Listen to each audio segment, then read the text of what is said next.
recording. So you have access to the recording. So that's kind of even better than no take it. With that being said, happy Thursday, everybody. Come on in, come on in, welcome in, welcome in. Today's discussion is our contract hotspots. Good to see everybody coming in. Good to see everybody on, well, not everybody. Good to see my ladies on camera. Who's on camera? Okay, we got a gentleman, Waldemar. Good to see y'all. So no pressure. We know that this is usually, we know this is our lunchtime. So if you're eating, hey Jovi, if you're hey Jocelyn, hey Lucinda, everybody coming in now. Come on in. Yeah, show everybody if you can. If you're not eating, if you're not, otherwise inappropriate, just pop your camera on so that your colleagues can see some faces. You might get an offer accepted because they know you are in the room, right? All right. So with that being said, today's discussion is contract hotspots. Let me share my screen. Share my screen. And we're gonna get going. Thumbs up if you can see my screen, please. Perfect. Thanks, Shantae. All right. You're never at work. Trust me, it is. I'd rather you get the information. Listen, I'm not one of those ones that's gonna make you feel uncomfortable because I am a avid off-camera listener. I do it. Even though I get on here, I'm such a hypocrite. Like, turn your camera on. That's why I don't pressure people because I'm fully listening. I'm just probably not at the best angle.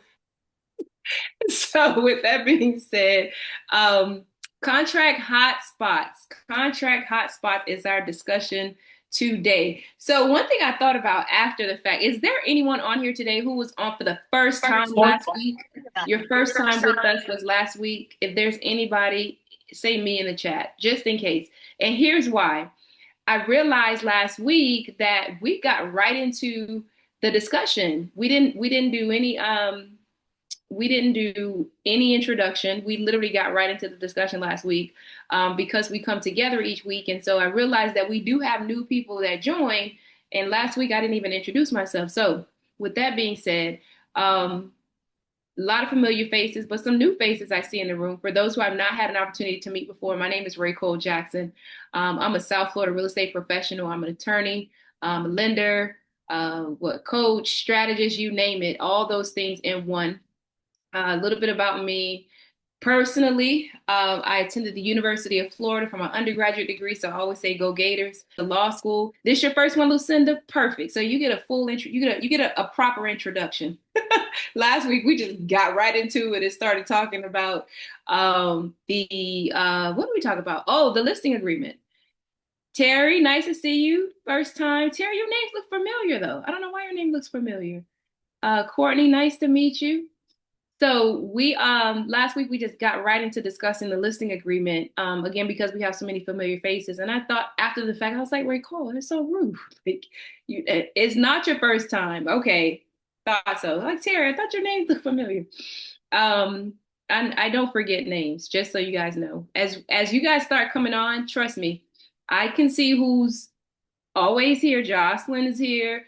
I'm not gonna start calling names because there's so many of you that are always here. Cassandra is always here, so we're not gonna do that. But those who don't show up, trust me, you found me on the web. Awesome. All right. But just so you guys know, no pressure, but I know when you're not here. So there you go. Put that out there. So again, originally from Miami, went to UF in Gainesville, flew out to California, got my law degree in California at Santa Clara, came back home to Miami, got my LLM in real property development from University of Miami School of Law. So go Canes secondarily. Am a proud licensed Florida real estate sales professional and loan officer in Florida. Purchase Ready Academy. Well, Purchase Ready, our brand, we're a complete home buying solution designed to simplify and streamline every step of the home ownership journey. You guys that have been with me, you guys know that we founded title experts, we have mortgage experts, transaction experts, and we've rebranded to Purchase Ready because we found a gap in the market, as one of your colleagues always say, and that is we realize that buyers and sellers, they want the opportunity to basically have a one-stop experience, right? So that's why Amazon is successful. That's why Walmart is successful. That's why Target is successful. Anywhere where a consumer can have a full service experience without having to go many places at once. We got some people in the waiting room. They enjoy that. And so that's what we have developed. And Purchase Ready Academy is a, I wouldn't say a spinoff, but it's an arm of Purchase Ready where we coach and train realtors on how to simplify and streamline their real estate services, provide the same opportunity to your consumers, right? So we're showing you Costco has mastered it. Yes, they have. They even have oil changes and gas and everything at Costco, tires, everything at Costco, TVs, right? Everything's at Costco. Eyeglasses, I think you can do at Costco. Used to be able to do Photoshop. I think they took that out, but there's so many things that you can do all in one place. And so that is something that consumers enjoy. So with that being said, Purchase Ready Academy has two main goals. One is to teach you substance of the real estate business. And then secondly, how to simplify and streamline it. I don't talk about it as much as I did before, but I'm sure you guys are feeling that you are the CEO, you're running a real estate business, right? And with that being said, that means you're responsible for all the things concerning a real estate business. And that can get overwhelming, right? And especially if you're trying to figure it out all by yourself.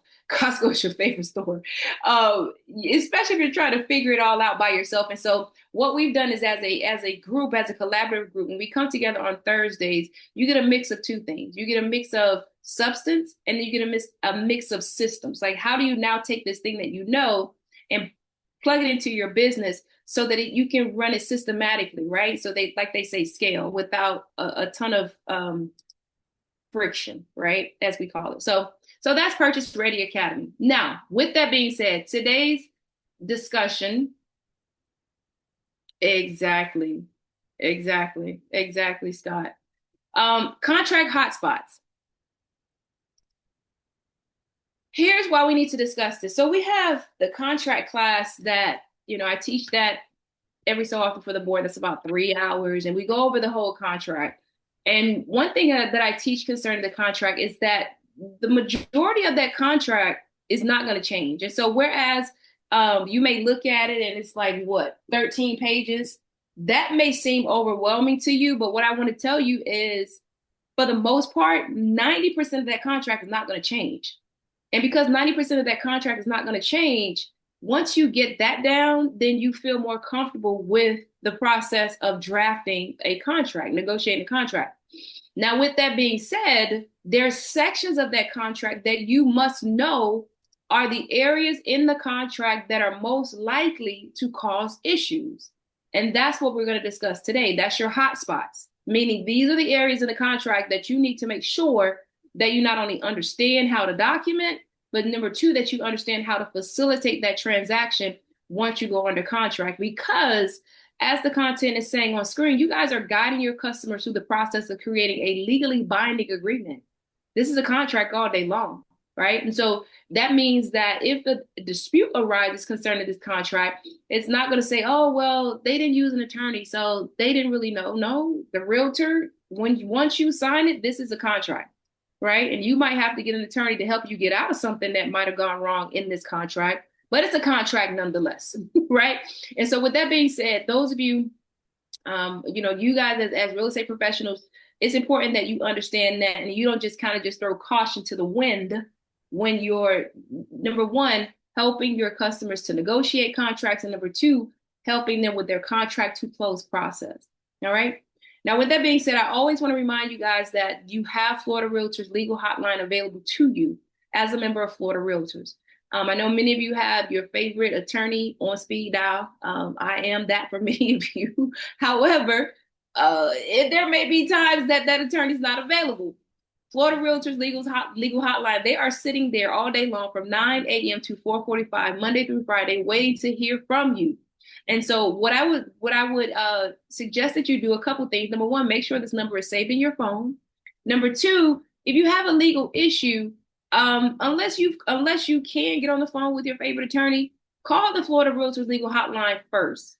When you have a legal issue, call them first. I would say even Potentially check with your broker first, see if they agree, but you could probably even call them before you call your broker, right? Especially if it's a legal issue, because they're going to give you legal advice. Now, they're not going to tell you whether you're wrong or right per se. They're going to tell you how to interpret the contract, because generally that's what the issue is, knowing how to interpret a term of the contract. So I would suggest again that you call them first before you call a friend, before you call, you call around.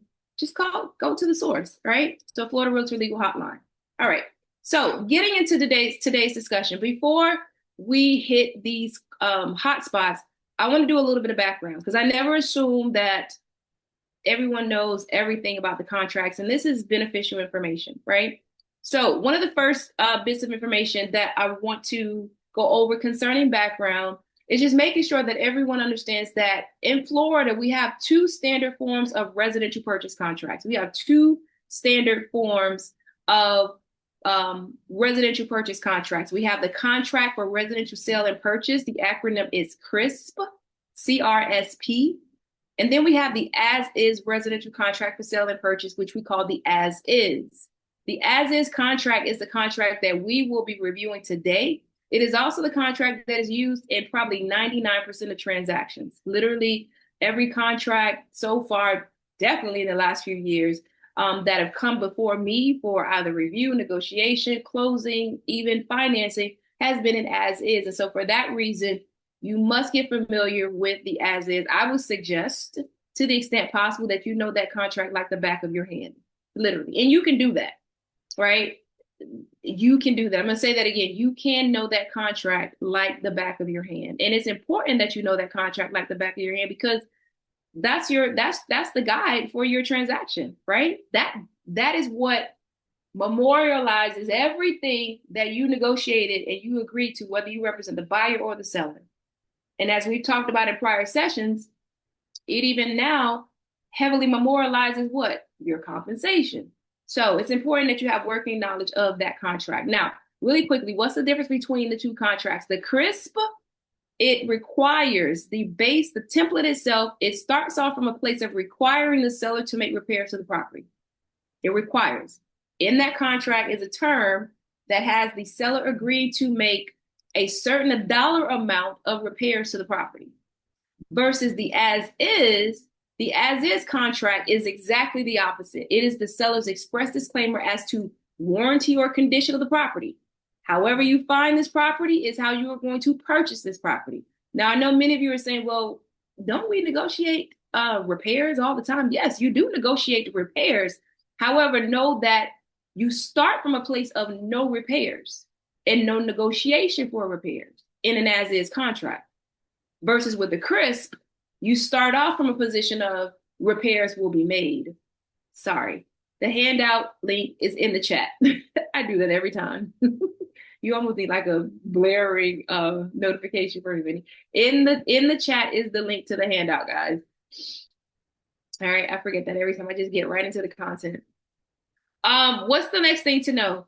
Make sure that you're using the most recent version of the contract. Now, on the screen, I left this here on purpose.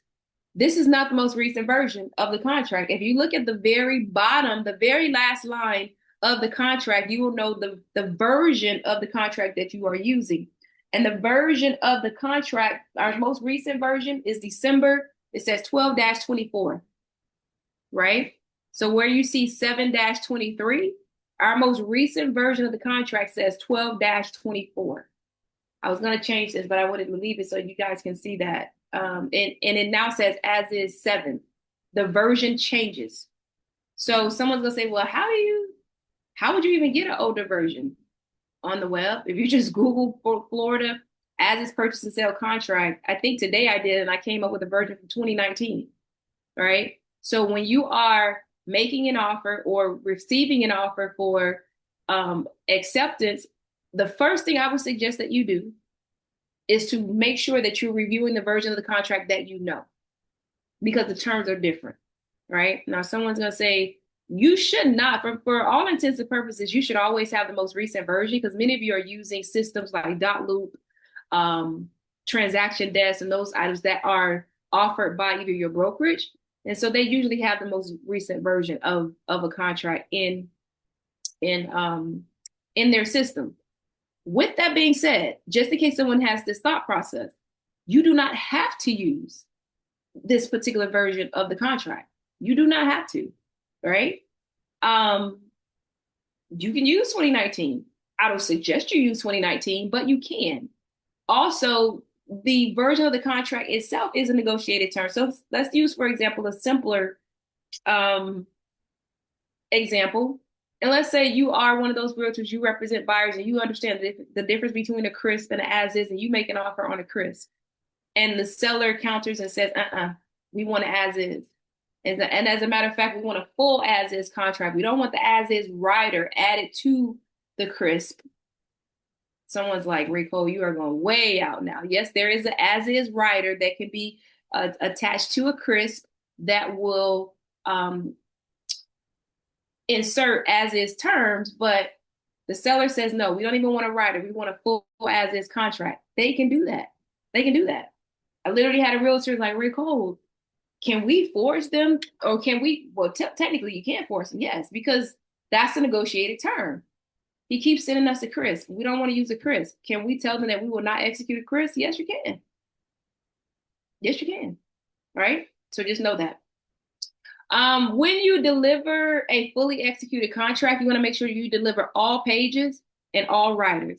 And here's why. Particularly related to riders, some of those riders have provisions in them that allow the buyer to cancel the contract based upon the time that they receive that rider, because that rider has information in it, right? So for example, the HOA rider, the condo rider, there's information in there that the buyer has the opportunity to review. And from the time that they review it, they have a time period to cancel the contract. Now, stranger things have happened, but you guys know I always use very big examples so that you don't forget this. So let's say, for example, for whatever reason, and this is not impossible, because this has happened, for example, with the file that the team has closed before, where the property, it was vacant land, but it had an HOA. Seller did not know. Got to pull the title commitment. Title commitment comes up requiring an estoppel and approval by the HOA. Of course, now it's time for you to disclose what the HOA requirements are. And guess what? Now it's time to attach an HOA rider. And guess what? Now it's time to give the buyer an opportunity to cancel the contract if they do not agree with the terms of the HOA rider. So that's a actual example of how you can potentially leave off information as it relates to a rider that will give this buyer an opportunity to cancel the contract later on, right? So again, with that being said, make sure that you do not omit riders. And you shouldn't, because as I tell you guys, at the end of the contract, there is, unless it's a situation like in the case of I just gave you where you did not know there was an association. If you know there's an association, because of that inventory of riders at the end of the contract, I think it's what, page 12, it should pretty much jog your memory to say, okay, yes, this does have an association, or this should include this type of rider. Page 11. All right. Here's the other thing to know. Leave no blanks. The contract is numbered, and each line in the contract that has a section where information should be filled in has an asterisk. So that allows you to, when you think that you have either fully completed the offer, go back, take your eye and your finger, run it down the side of the contract, and wherever you see an asterisk, go into the body of the contract. Make sure that you've either filled in the information, made a selection, because some of them have like maybe 3 options, or placed NA. Right? Just do not leave blanks. There's no reason for that, right? And the worst thing you can do is leave a blank where the contract has default language that is completely opposite to what your intent is. For example, the financing contingency paragraph. If you leave line, I think it's 89 at this point. Why do I have these lines committed to memory? If you leave line 89 blank, which is your financing contingency, you're going to see that you're going to give the buyer 30 days to get loan approval. let's say, for example, you're super excited. You got a 21-day close. Guess what you've done? You've made this entire contract. The buyer can cancel at any point um, for that. They could cancel at any point during this transaction for not getting financing, right? So pay attention to that. Let's see, we got a quick question. And you guys can go ahead and drop your questions in the chat. If they are quick questions that we can answer while we review, I'll answer them now. If not, we'll do them at the end. What if we don't want to draw attention to the fact that we are using a 30-day?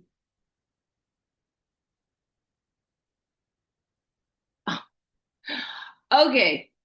So the question is, what if we don't want to draw attention to the fact that we are using a 30-day loan commitment? It says plan, but I know what she means. I usually leave that blank on purpose to not draw attention to it. So my first answer to you is a good listing agent won't miss it. That's the easiest answer. Who laughed at her? Misty laughed at it. JR said I would call it out. Exactly. A good listing agent wouldn't miss that. That's too important to the term of the contract. I want to know how long it's going to take you to get loan approved, because again, I'm not going to allow my closing to run out to closing and you can pop up the day before and say, oh, you know what, Raycole, about that financing. That's just not going to happen. That I would say that loan approval, and this is me, you guys can haggle about it in the chat. That's up there with purchase price, right? That's up there with earnest money deposit. That's up there with financing type, and that's up there with the closing date. If you're a good agent, you're just not gonna miss that. So if you've been successful, you've done well. But that a good you shouldn't miss that. All right. Summer's laughing. Hey Jari, so should we use a longer time frame to make sure we get the loan approved? Because agents like me. Oh man, here we go. We got a lot of questions going. Okay, let me do this because I said we're gonna hold these questions. Grab your questions in the chat. Let's get through the content and then we'll answer the questions at the end. All right. So hotspot, identifying the seller. This is not necessarily a hot spot, except to the extent that you want to make sure that whomever is on title to the property, we talked about this last week, signs your listing agreement and of course signs your contract, because you cannot enforce any agreement against someone who has not signed it, who's not a party to the agreement, right? So John Doe and Jane Doe own the property. Only John Doe signs your listing agreement. Only John Doe signs the contract. Guess who's not bound by either of those agreements? Jane Doe. She didn't sign, right? So that's something to know. With that being said, just a quick review, because I verbally stated this for you guys last week. It's going to be in your handout. I mentioned to you guys that we would get it in a handout. So it's in your handout for this week, the different types of sellers and who's going to sign on behalf of those sellers. So if the property is owned by individuals, and we're going to go through this quickly because again, we talked about it last week and it's in your handout. It's not really a hot spot other than making sure that you get the appropriate parties to sign these agreements so that they can be bound. All right. So if your seller is an individual, the parties that are going to sign is the individual. If the property is owned by a married individual and the property is their homestead property, the spouse will be required to execute the deed at closing, even if the spouse is not on title to the property. Okay? Even if spouse is not on title to the property, they will be required to sign at closing if the property is a homestead property. If the property is not homestead, then the owner, whoever's on title, will need to notify the closing agent so that they can add language in the deed that is not homestead property. Okay? That's just a little bit more information. If the property is owned by a LLC, the manager is going to sign on behalf of the LLC, right? If the property is owned by a corporation, a president or vice president is going to sign on behalf of the corporation. You're going to put the corporation name up top. The president or vice president's name is at the bottom. They're going to sign. If the property is owned by a trust, The trustee is going to sign on behalf of the trust. So you're going to name the trust as a seller. The trustee is going to sign on behalf of the trust. And then lastly, if the property is owned by an estate, wasn't an estate. An estate is a fictitious entity, or what I would call it an entity created by law. It's created by law. It is created as a matter of law immediately upon the death of an individual. And any interest that that individual has in any real estate, any contracts, monies, anything that they have an interest to, automatically becomes an asset of this estate, right? And then the estate has a personal representative that's going to sign on behalf of them. Now, as it relates to real estate transactions, before you close, there's going to have to be an order of the court authorizing sale of that property. So the probate itself might not be resolved. We can close without having the probate completed, but we would need an order of the court identifying who are the heirs to that property, authorizing the sale, and then those heirs will sign the deed transferring title to that property to the buyer. Okay, so that's that. Personal property hotspot, not too bad. The only thing that you guys need to know as a reminder is that everything included in paragraph sub D is going to convey at closing. If any of these items are not intended to convey at closing, you need to make sure that they are identified in subparagraph E. Anything that is not identified in subparagraph D that is conveying needs to be added at the bottom, starting at line 21. So what is that? Washer and dryer. We know that washer and dryer are not included in this list, but oftentimes buyers are expecting those to convey, meaning they expect those to remain at the property. So you're going to need to make sure that you write those items in with an appropriate description. I would suggest don't just say washer and dryer. If it's a stainless steel LG washer and dryer, because seller potentially traded out. Now we're having a conversation about what was actually there, right?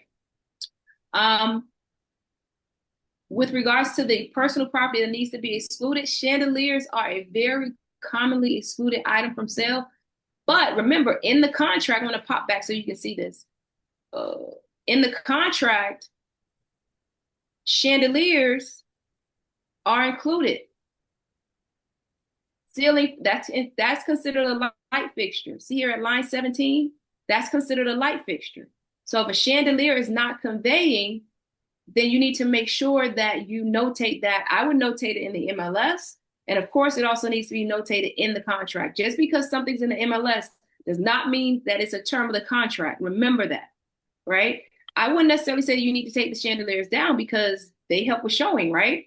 But when you go under contract, you need to make sure it's indicated that it does not convey. And anything else that's listed in paragraph D that's not conveying, you need to make sure that you list it in subparagraph E. All right? All right. Next big hotspot. Contract effective date, paragraph 3. The effective date is the starting point of calculation of time periods. The effective date. What is the effective date of the contract? So anytime someone asks me, well, what is my deadline? I'm always asking first, what is the effective date? Because that's the date that we know we need to count from, right? And the effective date is a hotspot in our contract because it is not always understood how to determine your effective date and then how to count your time forward. And this is a problem if you don't do this right. You got to get this right, okay? So paragraph 3 has 2 concepts in it. One, it gives time for acceptance of the buyer's offer. So line 45, by when do I need to hear back from you, seller, as to whether or not you accept my offer? That's 3A. 3B gives a definition. It says, the effective date of this contract shall be the date when the last one of the buyer and seller has signed or initialed and delivered this final offer or final counter offer. So we have signature and delivery. So not just signature. Today is the 24th. I sign, I receive an offer, I execute it, I accept it, It's great. It's above list price. I run out of here, go celebrate. I send it to Jari tomorrow. My effective date is the 25th. That's when I sent it, right? It's important that you guys know that. So it is signature and delivery. And if you don't understand, if you can't understand, if I were to simplify it, if I have to make it the most simplest, when was it delivered? When was it delivered to the other party? If you cannot remember the last time that full definition, when was it delivered? When was the fully executed contract delivered to the other party? Whenever it was delivered, that's your effective date.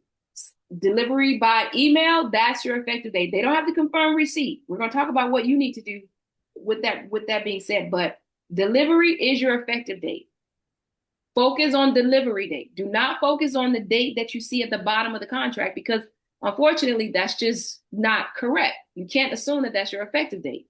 Remember the hypothetical I just gave you. If I sign today, but I get it back to Jari on the 25th, my effective date is the 25th, not the 24th, right? This is a hotspot. Make sure you know this. It is signature and delivery. So here's what you do. So someone says, well, how do I know they got it? Well, that's not your concern. Of course, you're going to call and make sure, because now we're having a conversation. But here's best practices for a top agent. You're going to confirm the effective date of the contract in your initial email, either upon delivery or receipt of the fully executed contract. What does that mean? $5 million listing. Of course, I represent the seller. I always represent the seller in our hypotheticals, right? Sama has the buyer. Sama's buyer. This property worth $6 million to her buyer, right? Sama makes an offer for $6 million, the $5 million listing. Of course, my seller accepts it right away. I send it back to Sama. I don't say anything. I'm so excited. Me and my seller are running out to celebrate at the beach. Sama is a top agent. Sama says, I send it to Sama, say, here you go, Sama, here's your fully executed contract. Sama says, great. Thank you, Ray Cole. Confirming receipt, confirming our effective date is July 24th. See you at the closing table, right? That's assuming I didn't myself say, Sama, here's your contract. Here's a fully executed contract. Our effective date is July 24th. Someone, either one of you, either you or your transaction coordinator, you need to confirm the effective date, because that is the date that is going to be memorialized as your starting point for calculating time periods forward. All right? All right. Now that you understand how to determine your effective date, how do we now count from our effective date to our deadline to determine what our deadline is? For that, we're going to jump forward to paragraph 18 of the contract, the standard section, which is our definitions. In the standard section is paragraph F, time. This is the definition for time in your contracts. Paragraph 18, it's on page, just so you know.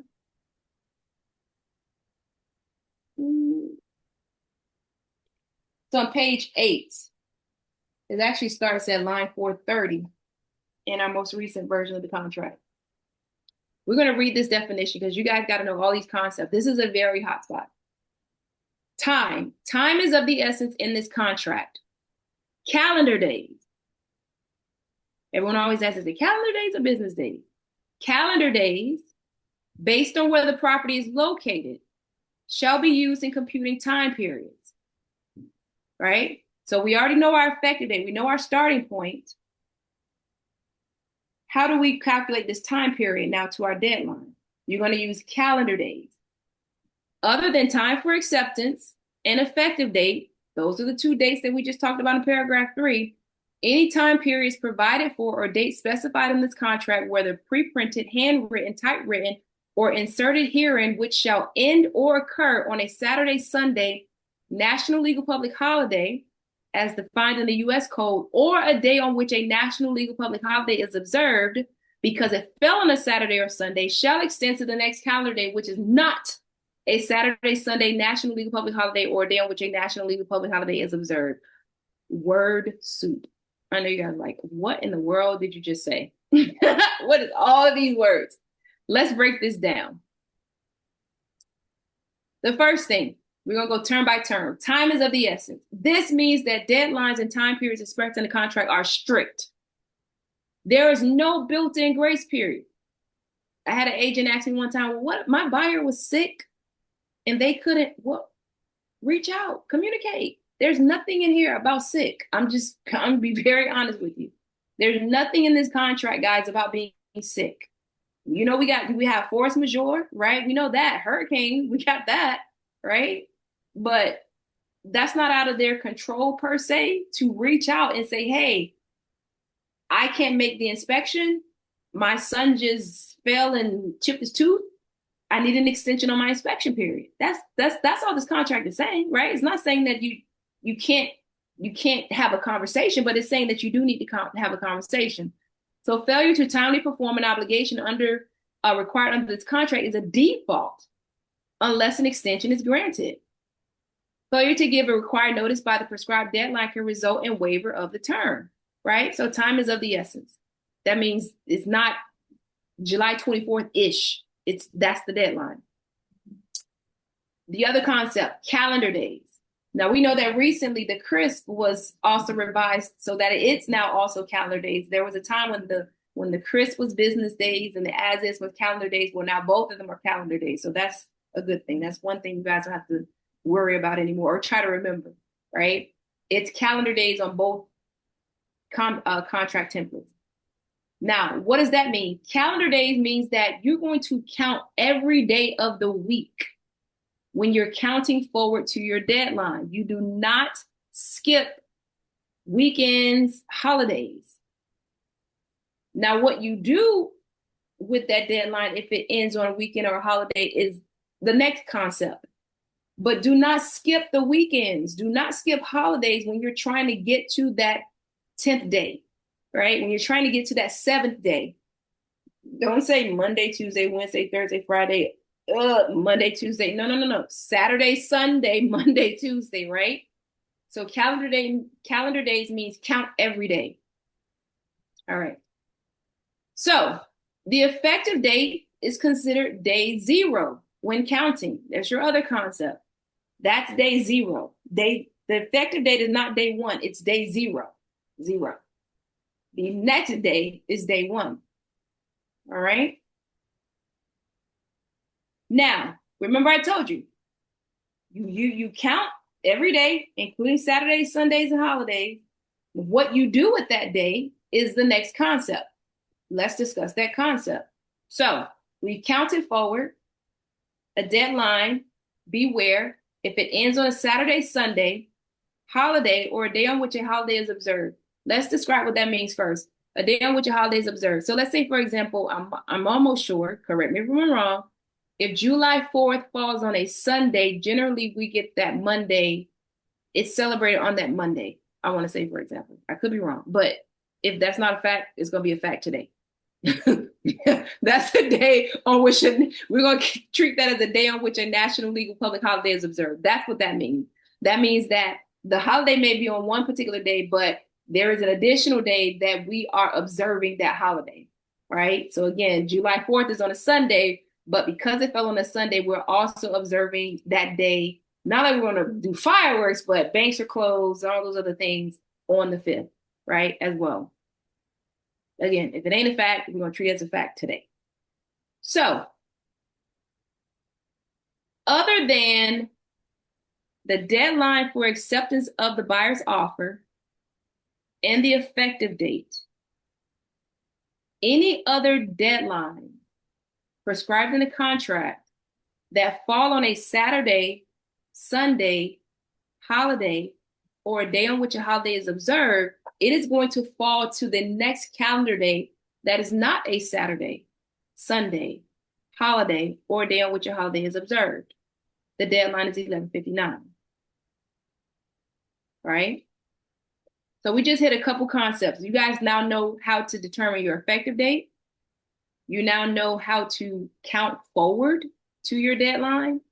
And you know that in the event that your deadline falls on a Saturday, Sunday, holiday, or a day on which a holiday is observed, depending upon what that deadline is, then you need to roll it. You may need to roll it forward to the next calendar day that is not a Saturday, Sunday, or National Leave Public Holiday, or a day that is observed, with the deadline being 11:59 in the state where it's located. So in Florida. So if you're doing business, if you're vacationing in California, you know that California is 3 hours behind.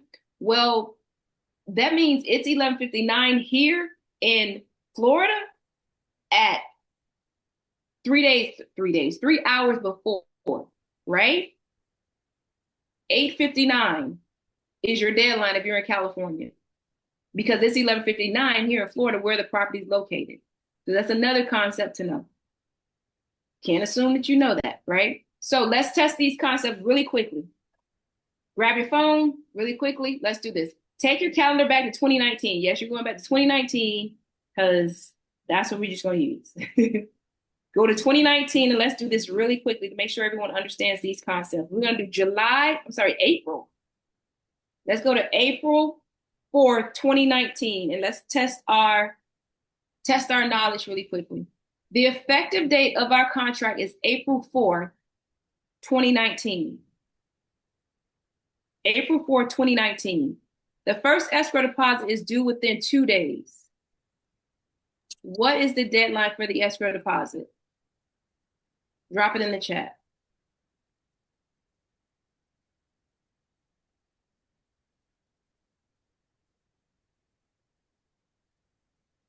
The second escrow deposit is due within 10 days.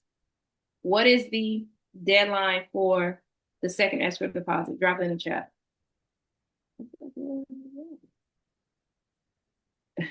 Ashante, 11:59. I like that.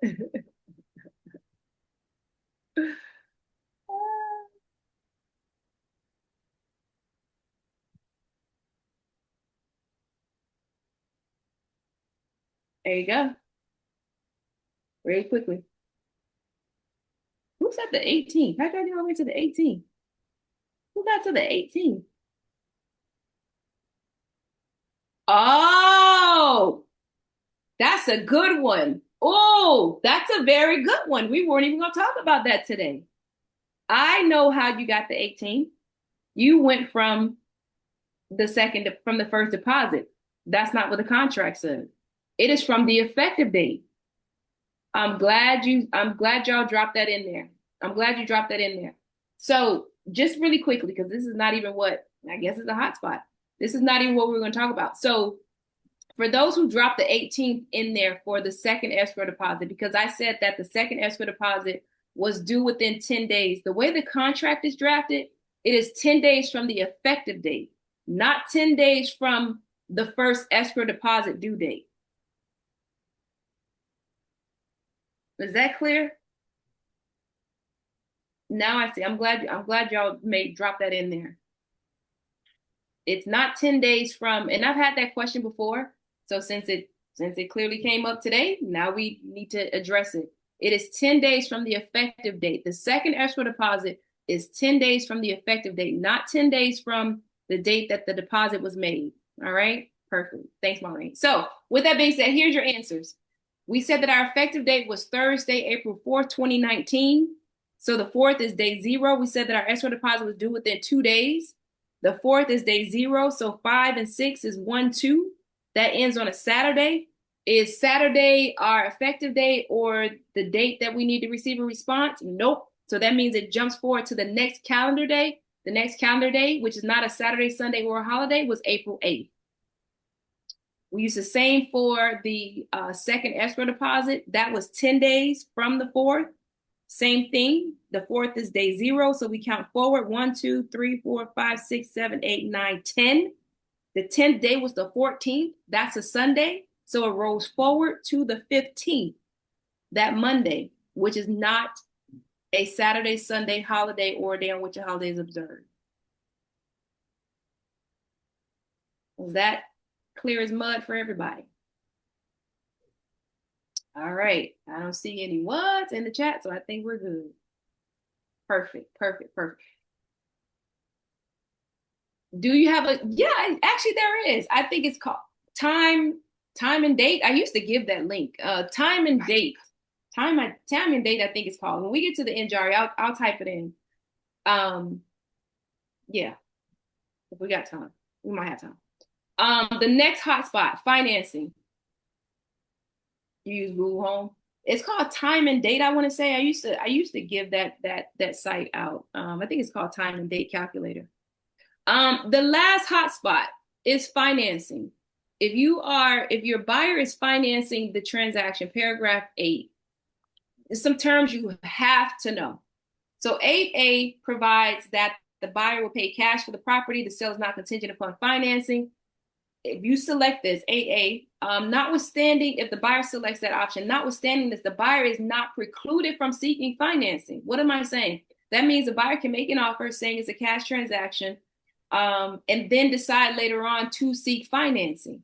Now, they will not be able to avail themselves of any of the protections that are provided for a finance transaction. So, for example, there's no financing contingency, there's no CFPB extension, right? If the lender does not get the CD out and disclose to them within time, like that doesn't happen, right? None of that happens because when you first went under contract, you were cash, okay? So I guess the last point I'll make is if you're representing a seller and you get wind that a buyer is looking to now purchase with financing instead of cash, I wouldn't blow my lid. You have your protections. If they don't close, you have escrow deposit. Of course, there's a process to that, but you don't have to now wait for them to figure out their financing. You don't have to wait for it. Okay. So here are the important terms to understand concerning financing. Loan approval deadline. Loan approval deadline indicated at line 89 is the date by which the buyer must receive from the lender a determination on the buyer's loan approval status.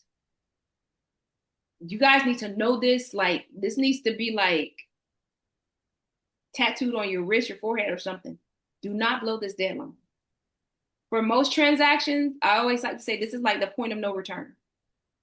This is like generally the last contingency in the transaction. By this time period, by the date indicated on line 89, the buyer will either need to know from the lender whether they are a conditional approval is generally what they're going to get. The lender calls it a conditional loan approval, meaning you probably have some conditions to get a full approval. But what I would say to you as a buyer's agent and even as a listing agent, by this deadline, it should not be conditions that should have been cleared out when they made the application. What do I mean? You shouldn't be asking for taxes from 2022 and you know what are we talking about? Now, there's sometimes that things come up, but what's important for you to understand as a buyer's agent, and especially make sure that your lender understands, is that, hey, lender, this is my deadline to know that this buyer is good, outside of any minor housekeeping items that you're going to need to finalize the loan approval, right? So know that. So by this time, the buyer needs to either know whether they're getting a conditional approval, whether they are denied, or no decision has been made yet, right? But under all these circumstances, you must deliver to the seller written notice of the loan approval status. This is in your contract, right? The contract also provides that the appraisal must be completed by the loan approval deadline if the financing is going to be contingent upon the appraisal.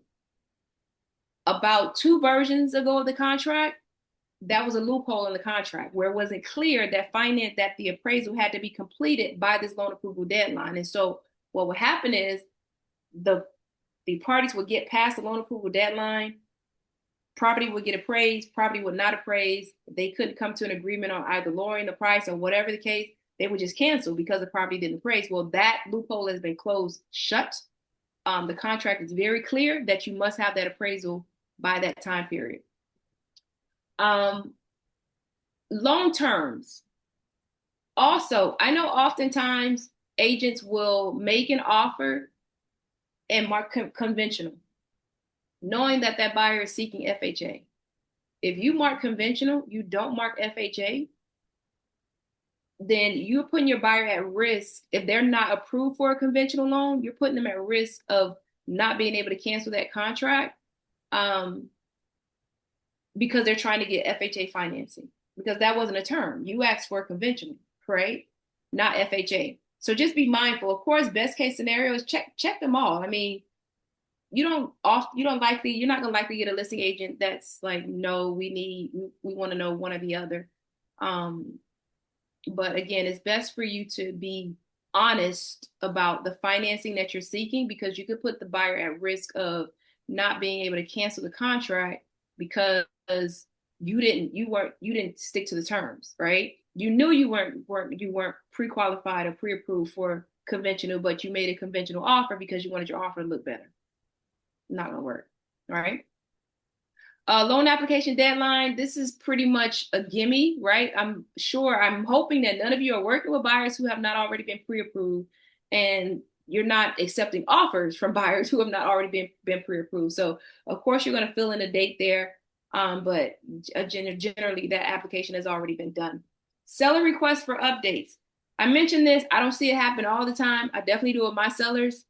The seller, pursuant to paragraph 8B2, they can make a written request to be kept fully informed regarding the status of the buyer's loan approval. That means they can request updates directly from the lender and closing agent. They don't have to go through the realtor, through the buyer's agent. Hey, can you let us know what's going on?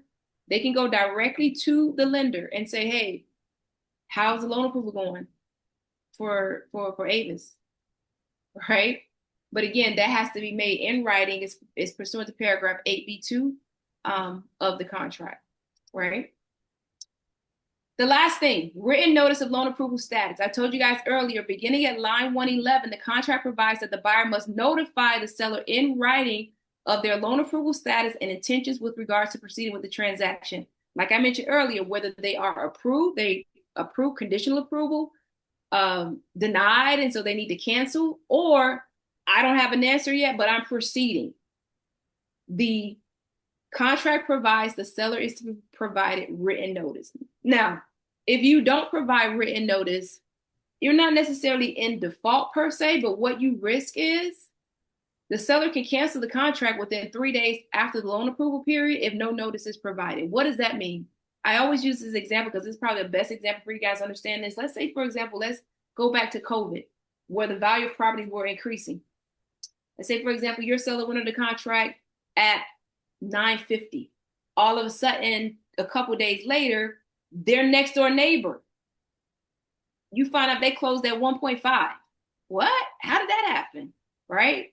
And so your seller's like, wait a minute.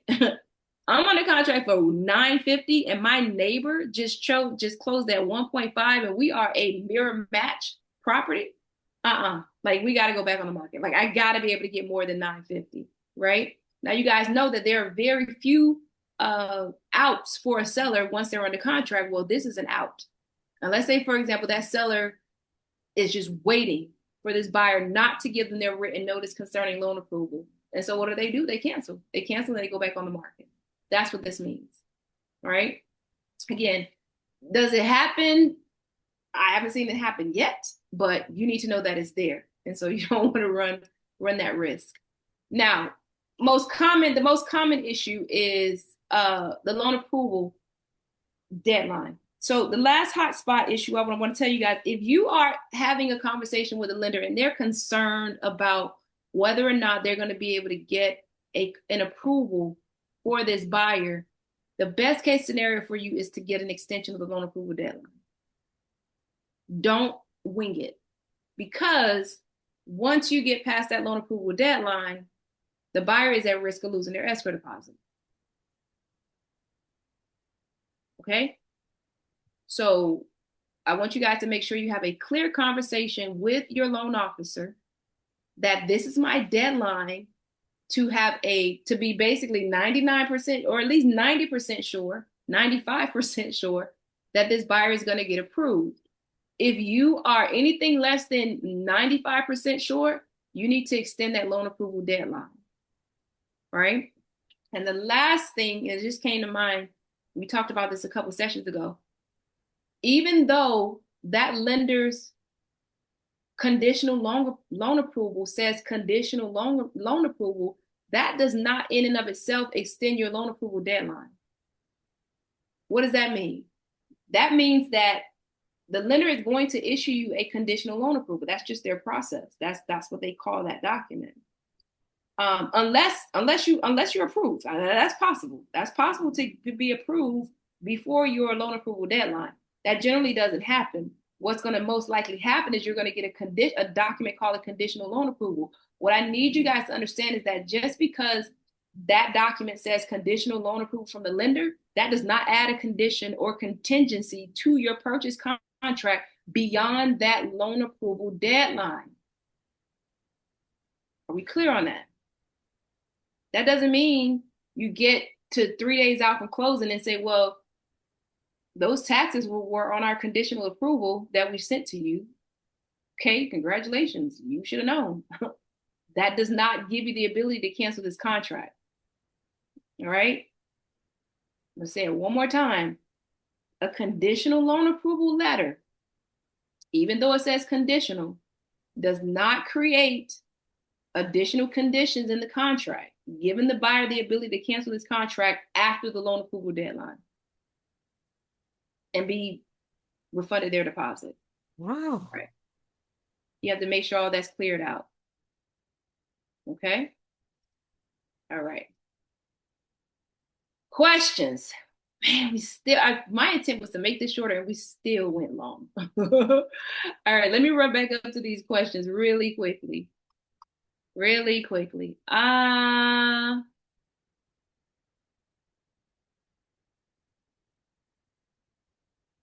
Okay, so I think this is where we're at. So Jari's question, should we use a longer time frame to make sure we get the loan approval because agents like me constantly check with lenders to lock in and close? So what I would suggest is it depends on the transaction. It depends on it even depends on the negotiation, right?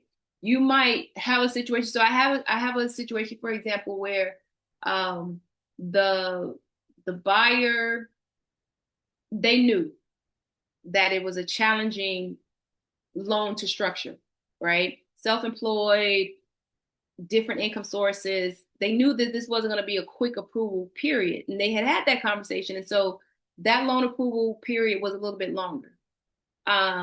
Versus if you're in a situation, multiple offers, sellers not really into a long loan approval period, it would be best for you to just go under contract, be honest, but just do an extension. Be honest with your buyer and say, hey, be honest with your lender.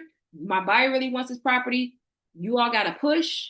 This is currently my deadline. I'm watching the deadline. I'm going to come back to you, lender, and ask you if you are where you need to be. If you are where you need to be, great. If you're not even close to where you need to be, I will ask for an extension. But an extension is not guaranteed. And with that being said, I'm glad you asked that question, Jared, because the other thing I want to talk about in my last minute and a half, I am super, super, super, super, super, you guys know this, I am super bullish on you guys getting a very clean you can get pre-approved before you go into contract. You guys know that's one of the pillars of purchase ready. Anyone who looks to work with you to purchase, they don't have to wait until they have a property identified to know that they're purchase ready to make a loan application and start clearing conditions. There are lenders that will provide that buyer with what we call, for example, one of our preferred lenders, a verified approval letter. A verified approval letter means the lender has looked at the buyer's financials and they have approved the buyer's financials such that once they go into contract, the only thing the lender needs to do is examine the property, right? I got like 30 seconds left, and I'm going to give you this concept really quickly because I think this is helpful. IPAC. Who remembers what IPAC is? I say this all the time. This is a very quick acronym for realtors. IPAC, Income Property Assets Credits. That's how you get to a full approval with the lender. Income Property Assets Credit. Does the buyer have sufficient income? The property is what's left off. Assets and credit. A verified approval letter is going to look at income, assets, and credit on the front end so that once the buyer goes under contract, all they're looking at is property. That's how buyers are able to close quickly. Verified approval letter. And so for that reason, we don't have this where we need 30 days because we've already done this on the front end. Now, of course, this takes a good lender. It takes a good loan officer. who's going to be willing to invest the time on the front end with working with the buyer who, for all intents and purposes, we're assuming they're going to go under contract because that's their time as well. But parties are investing time and energy into front loading work to get this buyer to be able to close literally, especially if the property doesn't have an association. You can literally close in 10 days because now all we're doing is pulling title, getting an appraisal, clearing title, and we're closing because we already have their income, assets, and credit approved. All right. I went far.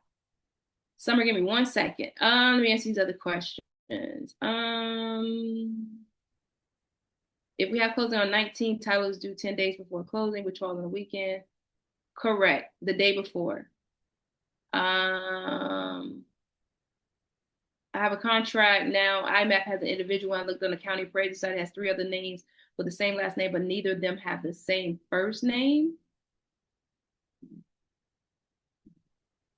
I'm not sure what that means, Misty. You just want to look at the property appraisers page, and if when in doubt, you can even also pull the deed. Pull the last recorded deed. If you go on the property appraisers page, you can see the chain of deeds recorded against the property. Pull the last deed. Whoever the grantees are, that's your owner. Summer, it's my understanding that the appliances written into the contract have to be the same ones that were present at the time of contract execution. Absolutely, yes. Yes. The date the person signs, you need to deliver. Da da da da. Then we got these dates. All right, what is it? Okay, what happened? Good question. Helen says, what happened if the appraiser contacts the listing agent to schedule the appraisal, but then the listing agent pushes the appointment out for 7 days? Then your loan approval period and your closing date needs to be pushed out 7 days. That's a very good question, Helen. Push it out. As a general matter, if your loan approval period gets pushed out, then you should also push out your closing date if you can, because generally if the lender needed more time to get that loan conditionally approved, they're going to need that same amount of time added to get to closing. Take an extension. Yep, exactly. Handout, there you go. Handout. All right. I think we made it. Do we need to, written into the needs to be utilized, do we need to execute an extension? Oh, TRID. Oh, no, you don't. You can. I mean, let me pull that in. So Summer, and you can come off mute, Summer, and ask your question. But in the chat, Summer asked about the built-in extension for TRID at paragraph 5. When the lender must have the opportunity to execute their 3-day cool-off period for a CD. Do you need to execute an extension? It is built in just for clarity and to document the file. Yes, execute an extension. Good question, Summer. What if the seller doesn't want to sign the extension? Do they have to sign it since they've already signed the as-is contract and it's written into that contract? I would say to you, number one, they don't have to sign it per se, but I would explain to them and hopefully they understand it's already built in. This is just for the purposes of documenting the transaction. And for that portion of the contract to be utilized, does the CD have to have been signed? Yes. So exactly. Not only that, you have to, underwriting has to be completed. So if you look at paragraph 5 of the contract, it lays out underwriting is complete. This is another section of the contract that was updated because it was being used and abused. 5A is not to give the lender more time to finish underwriting the file. So first of all, remember 8B is checked. That goes back to what I mentioned before. Someone asked about replays right here on YouTube. I think Minnie's in the chat dropping some links. Had to be a finance transaction to start. Loan approval is obtained. Underwriting is complete. Then the closing date can be extended for up to 7 days to allow the lender to have their 3-day disclosure period. Does that answer the question? Absolutely, it does. And then one last question. On the acceptance date, let's say we send a contract out, the acceptance date is today, and Mm-hmm. the seller modifies, they do some strikeouts, do some initials for some modifications to the contract. It comes back to me same day, but my buyer does not initial it until the next day. Good Does question. that acceptance date need to be changed? Nope, because it's written in already. Two Time for days. acceptance, yep, line 46. Unless otherwise stated, time for acceptance of any counteroffer, which is what you just described, shall be within 2 days after the day the counteroffer is delivered. And that goes into effect even if counter offer is not checked at the bottom and a counter offer addendum is not sent over. Yeah, no, we know what a counteroffer is. Thank you. Counteroffer, no, that's a very good question. Um, you don't need, I mean, you don't have to check it. It's there. You want to be studious, check it. It's fine. But you guys see, I'm glad she asked that question. You guys see that everything is in this contract. You just have to know where it is. You guys see how I know, well, I teach this contract so much, I read it all the time. But everything is in your contract. Everything. They thought of it all. That's why it gets longer and longer. um, so yeah, that's where your answer to that is. All right. All right. The date calculator. All right, let's do this. Let me go here. Time and date. I think it's timeanddate.com. Guys, if you found value in today's training, we'd appreciate a 5-star review on Google. Thank you guys so much for those of you who have already left such wonderful oh, they changed it. Okay. It's timeanddate.com. Okay, date to date calculator. Let's do this. They got fancy. Called timeanddate.com. Time and date.com. And it's called Date Calculator. If you scroll down, it says date to date calculator. Calculate how many days there are between two dates. So timeanddate.com and then date to date calculator. And then you'll put your start date, you'll put your end date, and it'll give you your date, your deadline. Can I put the QR code back up? There you go. Jerry said, I have a PDF of the contract on the phone for reference at a moment's notice. I know that's right. You absolutely should. I don't even have that, Jerry. I'm old rusty dusty. I haven't printed out and tabbed. But that's a good idea. When a conventional buyer does FHA swap, what if the change in the loan requires? Nope. You hate paper? I mean, I do too, but you know, sometimes. So let's answer JR's question. God, I'm sorry, I'm scratching my eye. So this is a good example. When an FHA buyer swaps to when a conventional buyer, so the buyer made an offer saying they're conventional, now they're trying to swap to FHA. What if the change in the loan requires repairs for FHA, for example? What can the seller do? The seller can refuse. Because guess what? When you guys make an offer for FHA, what do you use? You use an FHA rider. The seller has agreed that they understand that they're similar with VA, that FHA has some heightened inspection requirements, heightened inspection and condition requirements. Well, if you go FHA, I didn't agree to that. I didn't agree to that. Right? So you can't force me to make my property available or make repairs to satisfy FHA when you made an offer for a conventional loan. Great question, JR. That's what happens then. All right. Great question.